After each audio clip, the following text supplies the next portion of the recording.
ไล่เราบันนั้นลันถึงในนี้มาเรื่องสิเดเนี่ยไล่เราบัดตัวยังมวยนโกละเราบ้างไหมวะมวยนึงของไปจังสิอะตัวดีมาตอนตัวได้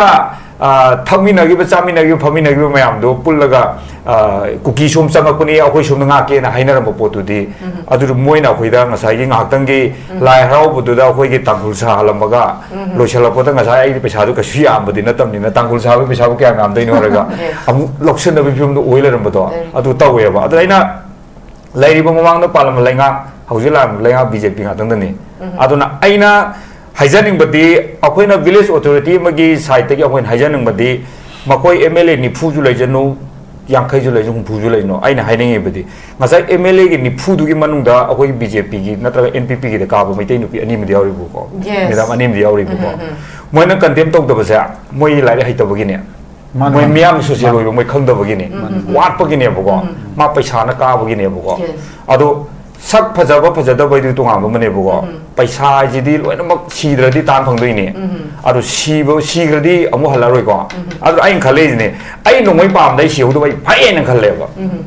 ไอ้หนุ่มไม่ปามเฉียวได้ไอ้หนุ่มปีจีไอ้หนุ่มปีจีปุ๊โหเลยกันนี่วะเอาดูไอ้จ่าจีงอกชินเดอร์สักกี่ปียังอุ่นไม่ใช่วะเอาดูมาทำตัวหลานยังกันมาทำได้อีจานปัจจัยยายไม่ได้ใส่นาเลยนี่บ้า medical ทำลุยดริฟนี่ก็อีจ้าเอาดูมาทำตัวเอาดูมาทำได้หนูว่าไปสิที่ไอ้อีจานตัวไอ้หนุ่มไม่ไปเลยทหารโปรตีบุกเอาดูไอ้น่ะให้นี่ดีอาศัยกี่ MLA นี่พูดเลยบุกคำพูดจริงสิมวยสิแต่เสียงน่ะขังดับดินัดเดียวไอ้ขังไงเอาดูไอ้ดี MLA นี่พูดใจดีเสียงไหนนี่เงี้ยเนี่ยดี BJP งาตัวสุดบดการุยตัวบุยตาร์ก็ดีมาทำอะไรเงี้ยสิแต่เนี่ย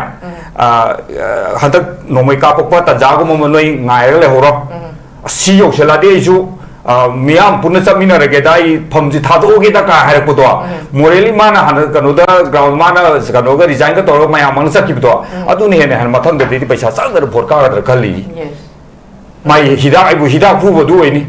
สาฮีเมื่อกี้ฮิดาให้ตาเลยนี่อะตัวสาฮีมันได้โลเคเลยนะที่เราไม่กี่อะตัวกีฬาคันนี้สุ่มลุ่มเลยแล้วก็ดีสิที่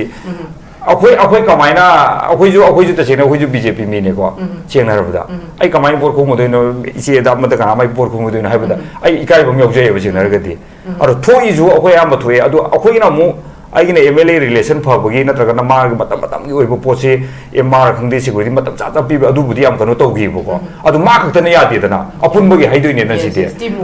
ทีมว่านี่เป็นสิที่เอาดูนะเอาคุย MLA นั่นไปมาเอาคุยมินิสเอาคุยเชียร์ไปให้วันนี้เอาไว้พวกเอาดูช่วยพวกคุยกันดีเอาดูนี่เชียร์เรื่องงานกันไอ้คอมเมนต์ฟิวแบบมีเชียร์ตัวมาเชียร์ตัวก็ต้องมีเชียร์มากับไอ้ฟังได้ไอ้เด็กว่าเชียร์คุยต้องเป่าของนั่นเลยเนี่ยนะเอาไอ้เชียร์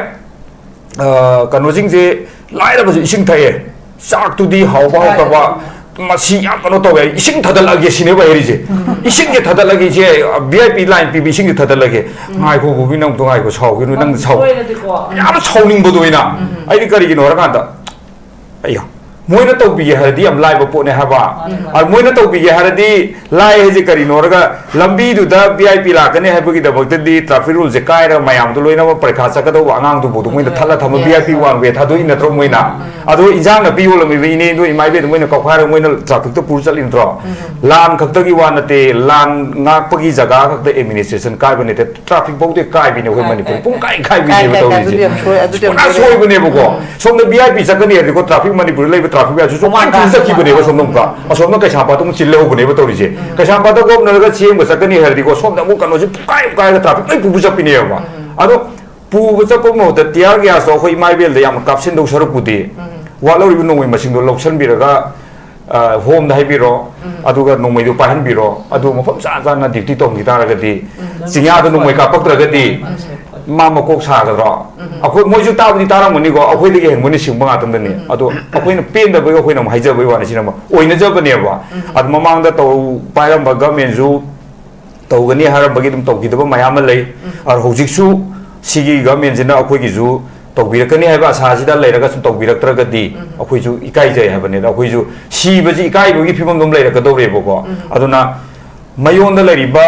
มีปุ่งพูดมักสิงเจฮานาขณะกุมบ้าจิงยาได้เลยบอลลูจิงเลยได้เลยหรือว่าไม่ยามเลยที่ให้รีลิฟเกี่ยงที่ปวดใจขนาดที่ลำบากประจำไม่ยอมได้เลยแบบมีอย่างน้อยเลยครับพวกนี้การไม่ต้องนับปวดที่ก้าให้พวกก็อาร์ฮันต์ที่ไม่ก้าเปียบางที่ไม่ยอมได้เลยแบบนี้อาร์วันนี้เราไม่ก้าเปียบอาร์มวยนั่นต้องถูกปวดตัวยามนับเปลือกตัวพวกนี้พวกก็อาร์ตัวเปลือกตัวปัจจิตาชีบดี अखोई खतनी को सीदे अरो सीरसु अमा सीरसु मैते विदेबा अमा चेरसु मैते विदेनेबा अदो सीदनबो पोतुदी ngसाइगी मोइ निफुजी की खितंग वारी सान ए नंगी जगह दो नंगी स्माइना कनान कमाई तौर सिक्योरिटी नं रिमाइंड तौर रिव्यू तौर स्माइना तौजी कोचे गा हाइबदे हाइनरम गोदुदी मालेदी उबा तादि क्या तादि अदुदगी होजे अखोइगी एमएलए नुपी अनि मेवजन अखोइगी नरे पखंग लापगी म लेरे अदु ओइनाम केंद्रगी म लेरि सिजु मोइजु खितंग बुजु मायामगी इमाए हुजिगी त्रोंगावगी तौरिजु हुजिगी मोइजु खितंग कंडेम तौबो खोटबा नत्रगा कंडेम तौबो तौदो मोइदि कायम तो मोइदि नोनि का हम दो माले वाखन दरगा ओइदि का हम सिरु चमानि का हाइनु माले बको अदु अखोइगी होम पाइबिरिबा अखोइ कनोजु तामुगुम दासनु जु मानजु दुम हंदकिदु स्माइन तौबि खोलि अदुनि अदाने का हाइबे मोता ओइजु प्रेस मीडिया दा फम मतम दा हाइबियोबा मायामगी पुंगु थोगपिबोइना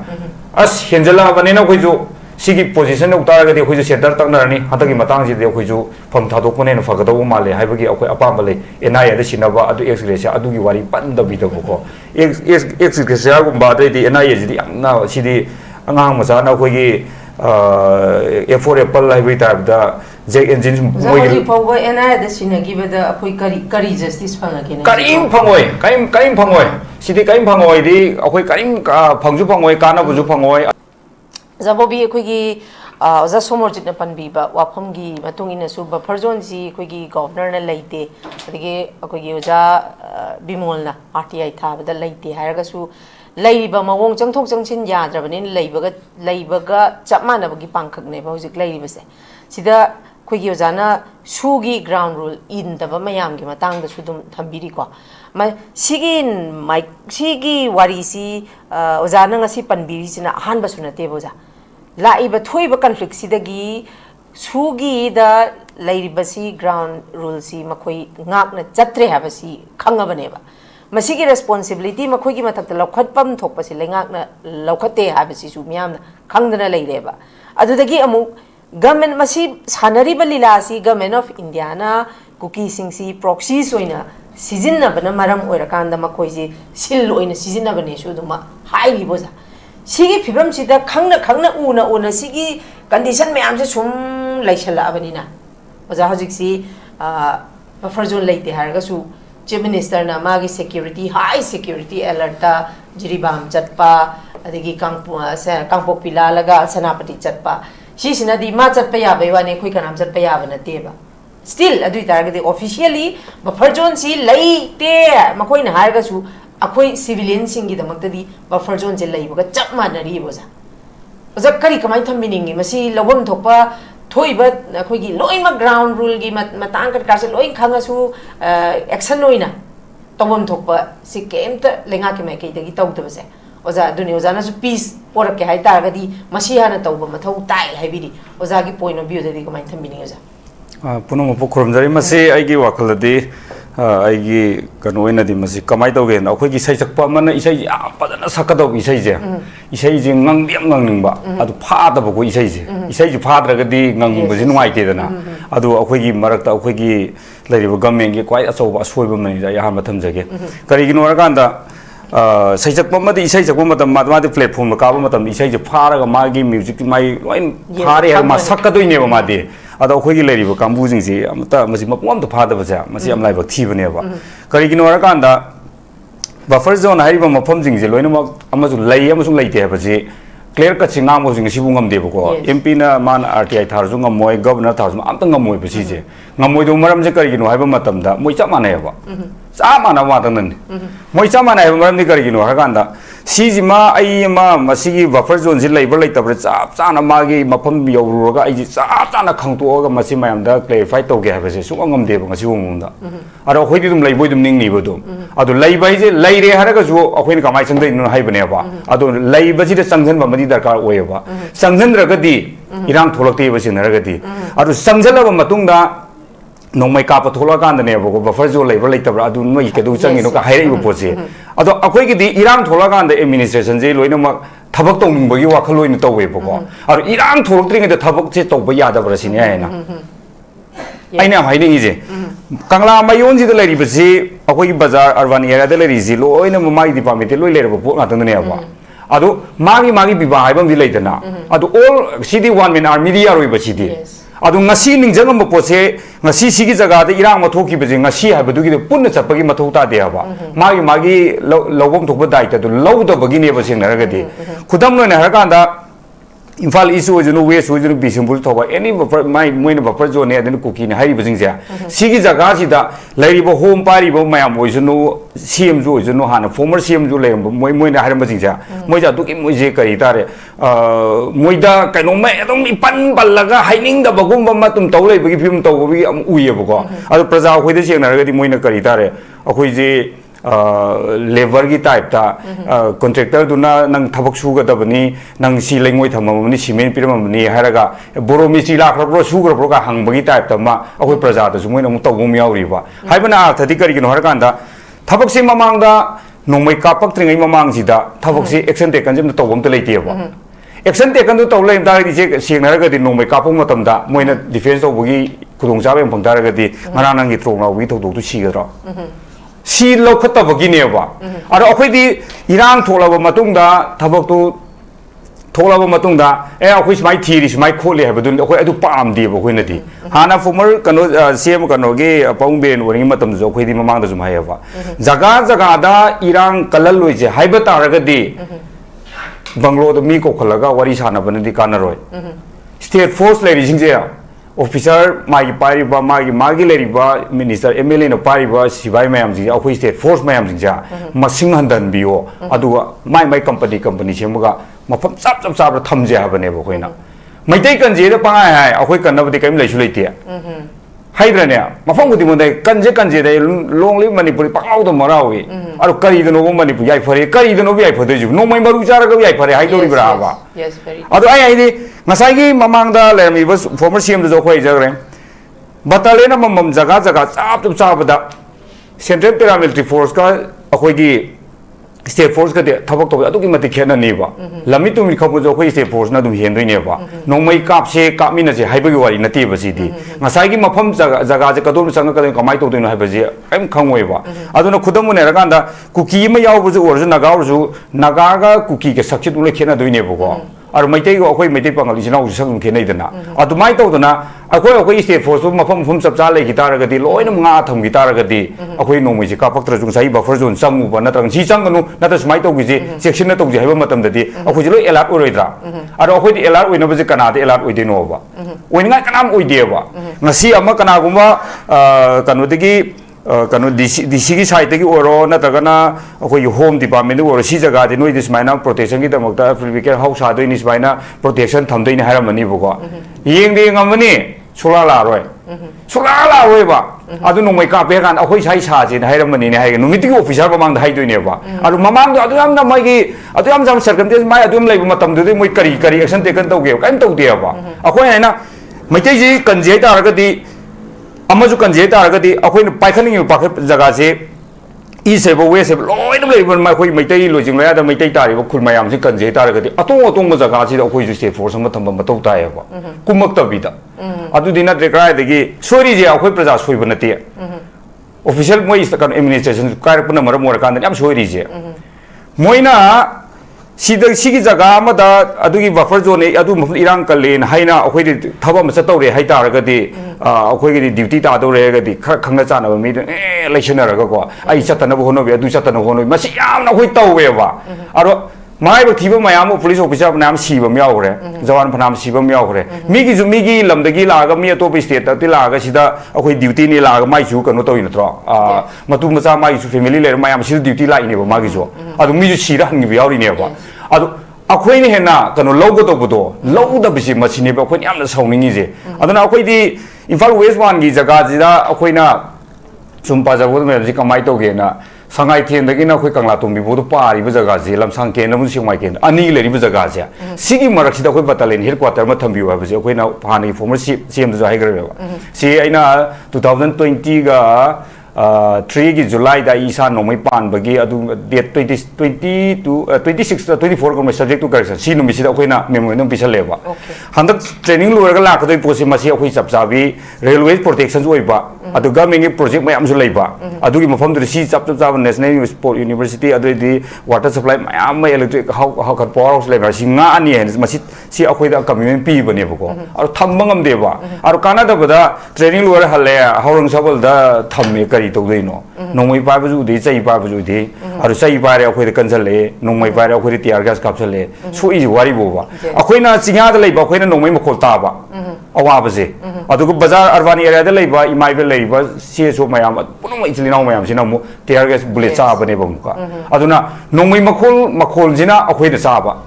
मखोल की कनोजिना अखोइना सिना करम नोंगमै मखोनो हाइबजना अखोइ सिंगा अखोइगी लोजिंगलादा लेबा मिते मयाम इम्फाल वेस्ट वे थोवा लोइ मसिन लोइ खंगनिबा अदु अखोइगी द लेरिबा प्रजा इमाइबेन जिंगना बाजारोम द स्माइ दना मैरागी रेलिम ससे ये स्माइ तौजे न हाइबा मतम अवा फोंतोसे मतम दि टियर गैस जी मसि मखोल अखोइ खंगोइबा हाइदि माइ की जगह गिजे और सोरको ब्लॉक ती कराइ देनो मयाइ दि सोरकोनेबा मयाइ जी कनानो अखोइ गवर्नमेंट सोइबिनेबा और government Jinnah लाकपिरमगा Amu Hannah येंगदबजे A ngarang gido ngasi jo remind to godamni noi kana yore adugi jaga da oirom thangba jaga do kitang safety udong made yelom da tawjera khoche ka haiba photo moi la ko mi dun tawra ka oi ga dabane habane da adu la ami ba mi do moi junga anira handabje kai gino ra aina thawa yaru draga di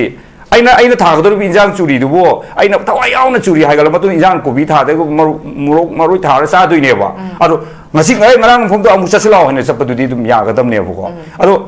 chinu tak padi dum for time being yana ba ya adu sakhi bedo ngasi ma chakraga hai siang na de sian thogo la ko sa mani sian thogo la pu ru sian ngamna ba haking anga moi na de dum sian du piro no ku mangre asai ju lai ta doi ne haraga yana ba to ge raga as bare ngasi ri sakre ha bedo ngasi le ba pu sakhi le ba pu sakhi bane ba hai no ala kai do doi no ngasi ju kaim to de du di ya ira yo sang kaim to ru ti har tham je mi de tho pune ba mu ka ar tham je tholo pu di matam chakra mai ngam na hon na gi bane ba ko ar aina हाइजनिंग बजे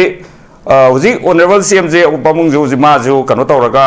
मफम फम जतना जिरी जतना अद्रेदी सेनापति जतना मागी ओइना दी दुम याय अदो माजु दुम येंगदी ngमगनि मागी जु मीडिया सेल म हांग लैबनि नको इम्फाल दबु सिबाइबु लैबु लेरम गिद्रा जिरी लोइ लाइजिबु काय नुपि न सुमाइ ngang जुम तोइ ताना गा तने बको अदुमाइ तौदना मागी चलिबु सुमाइना इरांग पुरांग जे जिरी यौद्रिंगे दे जिरी की लबिदुरी नोमैदे कापक्त्रेबको खोंसांग द मोइ सीआरपी मरक चाक चरे अम कनाम कापक्त्रेबा इवन हाईवे गाड़ी बु चत्रेबा वारिम दरगा मोइ लाकनी हाबुदु वीआईपी लाइन था लेग्रेबा अदो अखोइगी जगह सिददी सीएम अम हे पायरबा मतु ममांग द इरांग सि लोइना मो लै खंगी बनेना मखा ताबजे करी चथनबगी करी पिस्टोक त करी कमाइ लाक्सिगे हाबुदुदि होम मिनिस्टर पाय कमाइ तौसिगे का हाबगी पुलिस डिपार्टमेंट तरो नत्रगना असार राइफल की नत्रगना मोइ लैरिबा 3 को आर्मी ले मैम सीआरपी जो ओजु बेस नोइना सिना स्माइ तौरो सिना सि काखला लेगे का हाइबजु वाखन जा अबि ओजाना थंबिरी से हजि खोगी थोइबा कॉन्फ्लिक्ट सिगी solution पुरक्त्रिङै गी मांगोइ ना पेरीफेरी एरिया दा लैरिबा सेफ्टी तो तौबियो हाइबने बखोइ ना अदु तौद्रिङै दा हाना चत लेरगदि चतकदबनि अदु जो खोगी गनोनि अखोगी स्टेट नि कदौ चलुइ दैनो येंगदबनि अदु ओरगसु मा मा चतपदा मी 10 इनबगी मोता मागी मखादा लैबा मयाम सु लैनि दनको थौदाम दु लोइ लौनरगे नन सि तौसलो हरगदि थबक लोइन होनमिन बा याइबको अदु ngasi बोबदा उबगी कनोसि अखोइ उदे उदबना मरम ओरकांदा सिंया द नोंगमै काफु मतमददि अखोइ बपुरा मथा सानि डीसी ऑफिस मथा सानि एसपी मथा सानि एवरीथिंग मथा सानि बको अदु मथा सादनबगी दमक्तदि मागी पुलिस स्टेशन कौरगा वारी सानबदुनदि ओइरोयबा पुलिस स्टेशन लाग वारी सार चार ngam थमिनरगा बिस्कुट अम साबदुनदि ओइरो हैबा मरमदि करिगिनो हरकांदा मोइना थबक तौगदौ नत्रो अखोइ 23 दगी नो जिबोदा तिल 26 योबो मतमि अखोइ जगा दु मोइना साने हरम पोतो अतो साब लुइसंगमदि बको कन्ट्रैक्ट तौरे मोइ मथो मरदि मोइ मसे गादो ओइनने अदुदि खरा म पोर योरे योरति पोर योरको योरतबो कैनो ओजामर अंतगा थसगे अखोइ थुंगी वाफम लैक्रे को लैग्रे थुंगी वाफम लैक्रे होय मसिदा मियामना चिंगनरैसी लानजे लोहेनिंगदबा लानजिना मरम ओइरगा फुरि खाउ चोन ममी लैरब्राबा वांगजे ओजा हंगिबनी को मियामना ओजाना Sonje हाइबिरि दुनेबा periphery area da leibse conflict sigi solution purakera porakpa ngamdri bawdi leiba periphery area si ngapiu senbiu haibane ba adugi su hojik se porakti haidan moi masen mukta yena hai aduni pot yorokte su matam thillerani adudagi di maitai kanje de hairani akoina pamina irang manung khaktagi oina sima ngakani habdu tobigano haba akoina sum waili yengaga ko si jaga ne sima thamagadi kana gadabani sima tawragadi si yowi adu target loina over ai iro sima chingka matam dadi loi uni da TV to loi une adoi di kan loi udai ne ngarian chimu uni wari mdar ko adumain ubo mafam de moi mafam tawbudi tawram gani tawraga ju ne moi tawwe tawde habadi nate tawraga ju action nama yaw da bado ngasai in salai ba poim jaga irai jaga di thang dim da kapak bune habe bim do adumain to leiba aduna khoi gi di taseng na ga chinga da leiba khoi gi di aduki matik laibak chi aduga khulnga paju adum hoji phogju ngarang nan dagi irang kanjale aduni dan trong lau bi gi to ba habe de khoi hani leram iche system do adu my avc group to sem haugré bo khoi di mi tumba haugré bo adu di asor mana kanano hat na bana kanano dialysis to bana kanano ga habe ji akhoi na tawjari ne bo ko se adu government la ga noi side police station natagana IRV na MR battalion sem ga do bani na hangbagi mahuta CSO ko mila hoi oin hang le re ba kai pada saraga di kai pada plan tawraga di jasum ko mai tawji gi kai ha na hang le re bo ko civil society CSO no moi na bo hangkal avane ba adu di sabu sado wai taraga di sai hingon jo loi pithok na jum sanar je na hai bane da adu noi na saroi do wai tare di noi na daita longom na khoi karim hairu de no ma hai ni ba adu water supply water treatment plant le map sonda urban area ising chari map ma tan ni project government property nga tung ne ba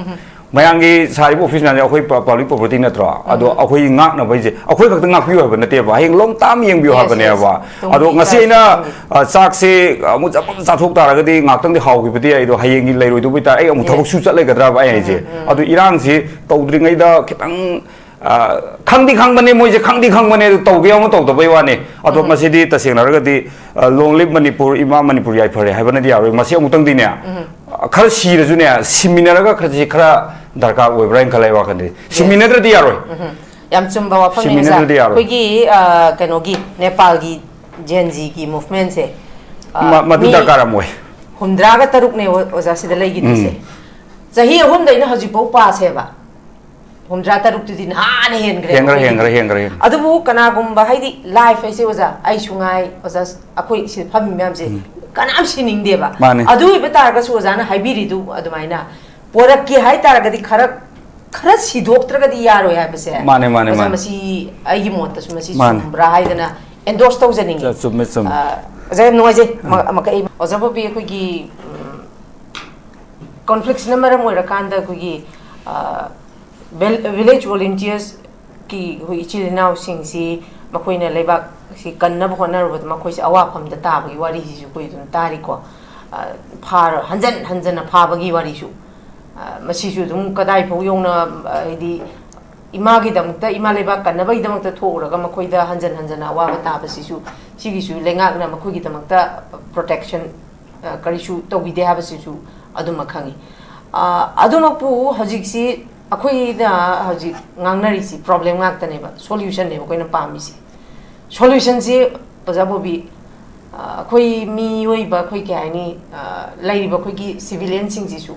akhoi ji punsin mangam dre akhoi na phane am law ra su lengak na ta bi dre adui beta ga di akhoi gi last and final option akhoi lebak sin nungsi kan ke hai tar ga di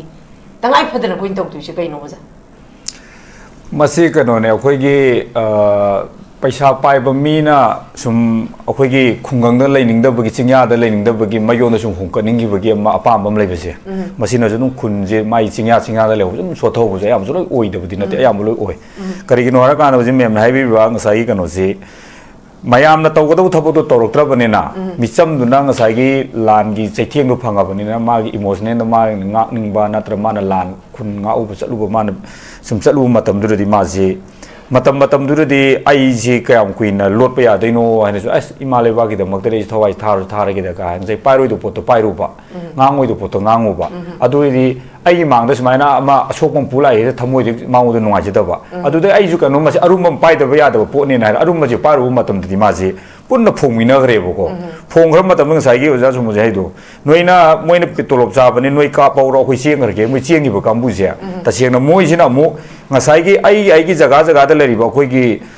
Mitcham जे मोइना मसकजे पादाना खंगरगा एस नोइना तौबुदो नोइना समाइ फबने समाइ तौगिबने गा हाइबगे इंखतपबगी महुता मखोइना मिजे पादाना मार्क तौवेबा सम्ब्रु काइ थुंगे अदुइदि मकोइना कमाइ चोंगी समख्वाना कमाइ तौगी मया क्या चौगी लोंब्रा कमाइ तौबनो चटपदना सेकिब्रा कमाइ अदु लोइ खंगजले ले होवेबो मोइना ngसाइगी अखोइदा करि तारे रेकॉर्डिंग तौबु चामाना तौले होरनिबो मोइना अदुइदि सुम पाथर नोंमै कापक्त्रे सुम पाथर लास्ट मोइदोइना अखोइदो जल बिजनेस की लाइन होइदो मोइ चंगजले मोइना मोइना बिजनेस लाइन चंगजले एबोको अदुदि आइजे ngala ओजा समो पुजा खरने ngala अमु तार कैदोरे नंग जु तोरमे मोबाइल थममोय न कुथ्रा थममोय निफु थममोय आहा मे फर्स्ट इंस्टॉलमेंट तो करे बो फर्स्ट इंस्टॉलमेंट ले करे अदुइदि ngang gido smai me chumro as chumam de da smai me torom jane hangtoni aina mawo haram na aina another ai makhala leba mi do mana mo amu pukal leba mo ga ma gi sumu mai sum chatana kumsi lorok tha loi gi bagi phokara char cha leba imung do phau tai ra ga tu gi paisa pi do kumsi uji jinjin matam si da ne mai che ma gi kumsi gi sahi ma gi chana na bi phau do tai ra bani na hoji ma hajira sur chat leba si amung si dre mo se sikana toli no si je ngasai mo ni matam chan chana mo khoina ngasi la ba ngasi ching thoki bu na ti bo khoina pa mi di nang leng dang lai ga da bani la loi dri bo nang leng dang lai ga da bani ma pam chan chana akhoi gi lai ru government ne thabiram tar ga di security du matum thing jaga ga security du gi awar pa do khoina ising pi bani khang de sa thong gi sing wa bani lai kai du gi sing lai ba ma pi dang ko tana smai lai ga da bani saman kha ga da bani hai tar ga di moi na tor ma ga di akhoi ngasi mai ting ga tra ha ba ar moi da du ma ji yeng bi ba su na te ta seng na ga di manipur di siang naraga di angam ba mina lai ga to boy re lai ngam da mi di lai ba su ai aro hai bu gi kanu du sum chat kare aduna aina masigi je ai gi jaga da yam thoe phok ta ba di na te hoi hantak ta ju kui dri ba tum tau gi ado moi ju dum moi je hantak ki mamang gi je kanu pia la ku matam gi ja majid huge amount moi fa na collection tor mo ne kana di lo bu no hai ra ga di ne corruption to ba so officer moi de lo bu na ta ba biru ke officer am de lo bu di na ta ba lai ra ba de lan thing de ngi marak si da ne lai ra ba du yo moi na ko la lo bu ga me ba moi ni ngam bai sang si adu di matam du da thami na gi ba chami na gi phami na gi mayam do pul laga cookie som chang ko ni akhoi som nga ke na haina ra ba po tu di adu moi na khoi da ngasai gi ngak tang gi lai harau bu du da khoi gi tangul sa halam ba lo shala po da ngasai ai paisa du ka sui am ba di na tam ni na tangul sa ba paisa bu kya ngam dai no ra ga am loksen da bi phim do oil ra ba do adu taw ye ba adu aina lai ri ba mamang da palam lai nga haujilam lai nga bjp nga tang da ni adu na aina हाइजनिंग बदी अखोइना village authority मगी side तगी अखोइन हाइजनिंग बदी मकोई MLA निफु जु लैजनो यांखै जु लैजनो हुंफु जु लैनो आइना हाइनिंग बदी ngasa MLA गी निफु दुगी मनुंगदा अखोइ BJP गी नत्रा NPP गी काबो मैतै नुपी अनि मदि यावरि बुको मेदाम अनि मदि यावरि बुको मोइना कंटेम तौदबसा मोइ लाइरे हाइतबगी ने मोइ मियाम सोशल होइबो मोइ खंदबगी ने वाटपगी ने बुको मा पैसा ना काबगी ने बुको अदो sak phajaba phajadaba du tonga ba mane bugo paisa ji di loina mak sidra di tan phang doi ne adu sigradi amu halaroi ko adu ai khale ne ai nongmai pam dai siu du bai phai na khale ba ai nongmai pam siram da ai nu pi je ai nu pi je po hor le khane ba adu ai cha je ngoksin da sakhi bu ya or ma ja ba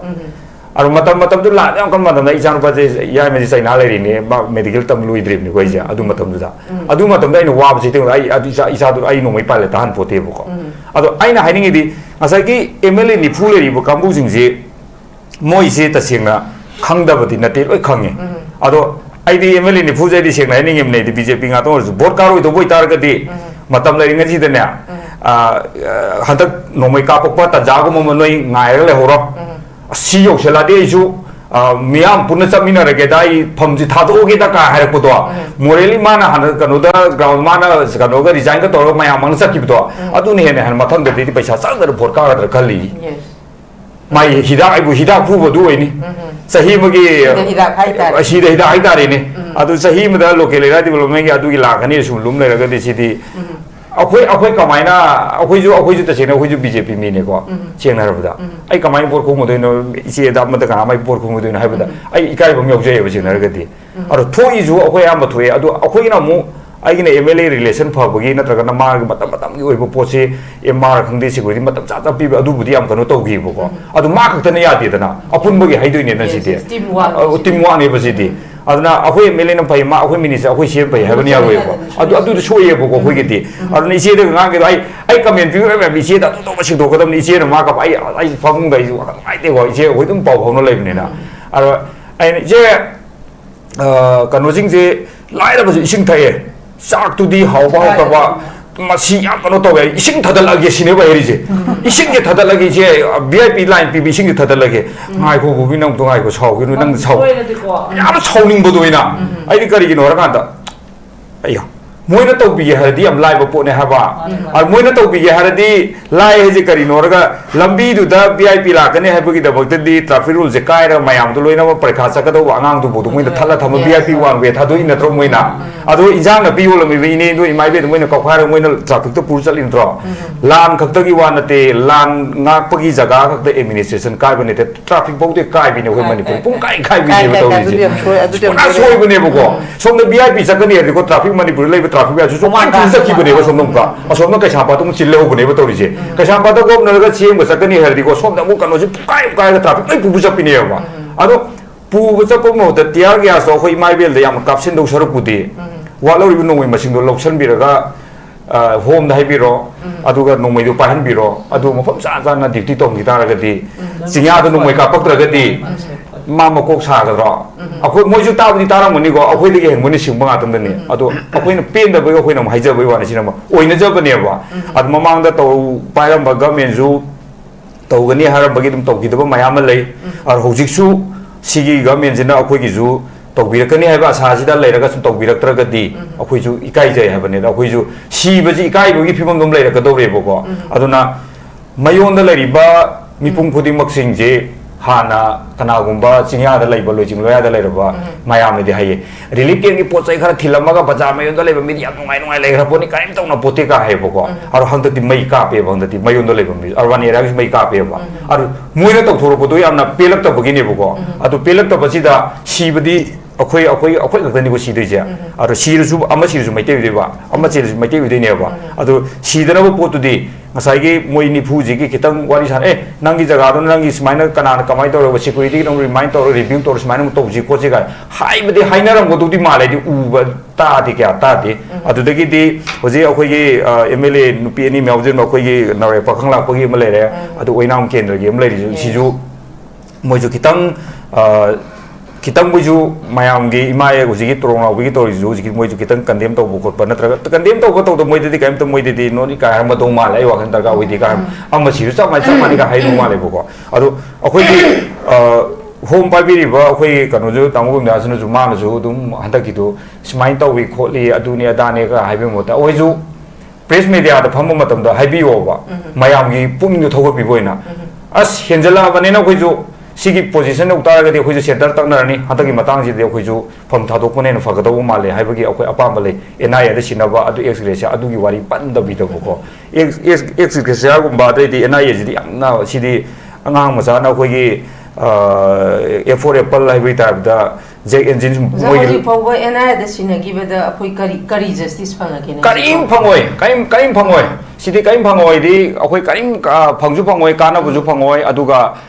maduna akhoi da ju pisula oi adudi moi gi ai sai du ne paisa ton ba thola isi paisa thola ga buina paisa ka du bi ye no ara ga da isi lai ra di moi na ma kok saning da na mingon da sina thu moi de sina ba mo to akhoi manipur police sina uduna mani akhoi manipur police da investigate to holo adu itare adu ne kana bu phangoi dro akala marom da akhoi manipur police yam ikai ni ngai boi sala abane ba dammi gi ne thambagi type to budo government su dammi oi sala adu oira ba police su any incident sam thokpa matam da na koi investigation tau hai ba gi mo ta na CBI heram ba da gi hojik na mo NI hai ga lai ni aduna lairiba government sida aidi ama magi na tabida akhoi manipur praja miyamna nungaina thamangi akhoi bu phajana secure oina protection tawnabagi damakta government laibani government laiba ji government loi thajaba ga tangdani ar thajaba da sumanga laktara ga di government gi ju mangja lakani aduna praja ji apangba mayam pangagazu paisana chatnaba yadaba matam lakpasu lakani matam aduda paisado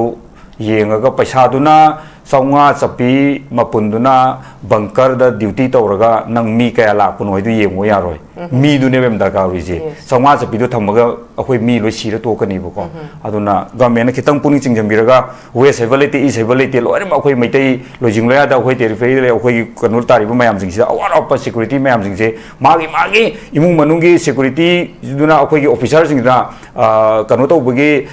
masa masu laik tam bagi tuition tin dok sin to bagi security mayam puja ba mayam jing do mai gi sti tak da bagi floor gi thongnau chan bagi thamjali ba mayam jing do mam sa masai nongmai pa hen go ar masa na duty to company saraga fajana intermixing mu to urga ju fajar mafam jana duty to leitar gadi lojing loya da nongmai kapak traba lojing loya da misi mina yaudra adu matam du da pisla kani haibo wahido haijani ai wakanda. Okay, thank you very much. Loishalakpada bise khoi isamak BJP ne habsida oza I wahangam tang hangjaning ni ko aidi khangning pa sum BJP khoi lamlai assembly constituency gi MLA ai